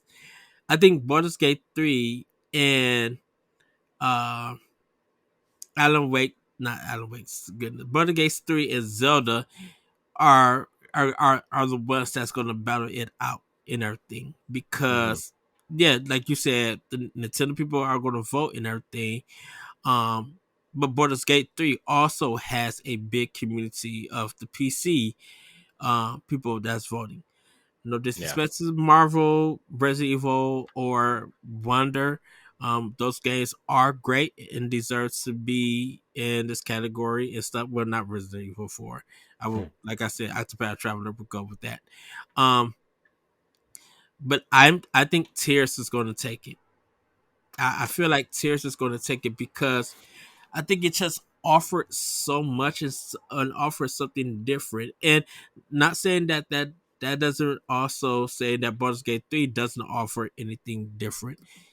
It just feels like that Tears um is more of a visual thing and so much a social media thing. Um that got more people into it. Yeah, it was hyped up and everything, but there was just been so much visual that gamers were presenting out from that game. When it comes to Baldur's Gate 3, I don't see that kind of visual. I hear it, which is fine. I hear it or read it, but in the medium that we are in, if you could get more people catching onto it in a visual aspect, then you Mhm. know that is doing something. They just announced one of the colleges is using Tears of the Kingdom for their engineering class. Mhm. So that's a bigger impact than Baldur's Gate 3. I seen that title. I was just like, wait a minute. A university, American university, is taking a Japanese game from a system that people thought was for kids and using that game for them to engineer, to learn it, and be able to present Yeah. ideas. I don't Yeah. even think there's been no other game that has done that. Well, besides the cardboard stuff, the way that people got creative with that and everything. But for a video game in this time to do that, I feel like that should win Game of the Year. It won't. It should though, because I think Baldur's Gate 3 is gonna take it. But I think Zelda should win it, and I think it has a chance to do that. Yeah. I mean, I know a lot of people also are concerned that like Zelda won't win because they have to split the votes with Mario, and Nintendo people will Mm-hmm. split the votes. But I mean, Breath of the Wild won, and that came out the same year as Mario Odyssey. So, and I think Mario Odyssey, in terms of, the game industry appeal, is more popular than Mario Wonder. Although I think, Mario Wonder has more mass appeal. Uh, I still think Zelda will outdo Mario Wonder, and I honestly think Spider-Man, Resident Evil, and Mario Wonder are spot fillers on this list. Mm-hmm. Um, so if one of those won, I would be shocked over the. I thought Alan Wake 2 would be in the running for this, but now you've talked me out of it, and I think it's between Baldur's Gate and Zelda. I don't know. This is a fun debate. I mean, obviously the Nintendo fan in me would want Zelda to win over everything, Mm-hmm. but I also like. I don't know. I think a lot of people love Alan Wake and Baldur's Gate, so Yeah. man, This is the thing about it. Out of all just the first party games throughout this year from Nintendo, Microsoft, and Sony, Nintendo has the highest with 96 Metacritic, being for Tears of the Kingdom. For a third party out of this year, I think it is Baldur's Gate with a 97. Um, with it. So, um, much respect to that and everything. I think everything else, the only other 90 that's in this list, actually no, um, Marvel Spider-Man did 91, Mario Wonder did 93. I think Alan Wake and Resident Evil is like 89, 88 or 89. For Metacritic and everything. yeah, I don't know, man. I So just want it to be. I'm really interested to see who's going to win. I kind of hope it's Zelda, but my my honest opinion is that it's going to be Baldur's Gate 3. yeah, same. That's what I think. So Yeah, but that's that's it. We did it. yes, we did it. Well, Yeah. everybody, we don't have any questions or anything. We don't really have any last words. But we do want to say, hopefully everyone had a great Thanksgiving. Hopefully you voted for the Game Awards, and I hope you guys do watch along with it to see who wins. Hopefully we get some new reveals, some surprise game announcements. Um, will Nintendo be there? Question mark. Will Microsoft be there? Question mark. Uh, so the reason why I didn't say Sony is because I don't know what they have planned for the future after Spider-Man. Uh, Microsoft got some stuff. Nintendo has some stuff. We just don't know what Sony has with that. But with that, everybody, have a great week, have a great weekend, and we'll see you next time on Nintendo Pow Block. Bye, everybody. Woohoo! Goodbye. If you want to be a Patreon producer, head on over to Patreon, patreon.com/BossRushMedia, and find out which tier is right for you. Our Patreon producers at the $5 tier or higher for this month are Adriel Munger, Celeste Roberts, Christian S., Sana Dierig, Francisco Santillan, and Rebecca Jewell. Thank you for your continued support.